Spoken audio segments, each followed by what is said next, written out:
दिवाळीचा सण मोठ्या उत्साहात देशभर साजरा केला जातोय। आज लक्ष्मीपूजन असल्यामुळे पंढरपूरच्या विठ्ठल आणि रुक्मिणी मंदिरात जे विठ्ठलाचे जे पेशवेकालीन असतील किंवा इतिहासकालीन जे दागिने त्या दागिन्यांचं देखील आज संध्याकाळी पूजन केलं जाणार आहे। त्याच निमित्तानं पंढरपूरचं विठ्ठल मंदिर हे आकर्षक फुलांनी खरं तर आज सजवण्यात आलेलं आपल्याला पाहायला मिळतंय। यासाठी जवळपास 2 टन फुलांचा खरं तर आज वापर करण्यात आलेला आहे। बीड येथील विठ्ठल भक्त अर्जुन पिंगळे यांच्या वतीने खरं तर आज सेवा देण्यात आलेली। आता आपण बघू शकतो की हाच तो विठ्ठलाचा गाभारा आहे। विठ्ठलाचा गाभारा असेल, त्याचबरोबर 16 खांबे असेल, 4 खांबे असेल, अशा मंदिराच्या विविध भागांना सुंदर अशी आकर्षक फुलांची आज सजावट करण्यात आलेली आहे। यामध्ये जर आपण बघितलं असेल तर गुलाब असेल, सूर्यफूल असेल, सुपारीची फुलं असतील, त्याचबरोबर जाई जुई अशा वेगवेगळ्या जवळपास 20 प्रकारच्या फुलांनी खरं तर विठ्ठलाचं मंदिर हे आकर्षक पद्धतीने सजवलेलं आपल्याला पाहायला मिळतं। आणि याच सजावटीमध्ये विठ्ठलाचं जे रूप आहे अधिकच खुलून दिसताना आपल्याला पाहायला मिळतं।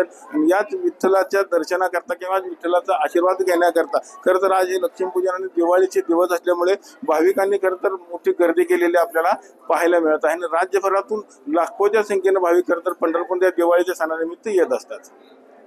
पंढरपुरातून कॅमेरामन जगदीश रवी लवेकर, TV9 मराठी।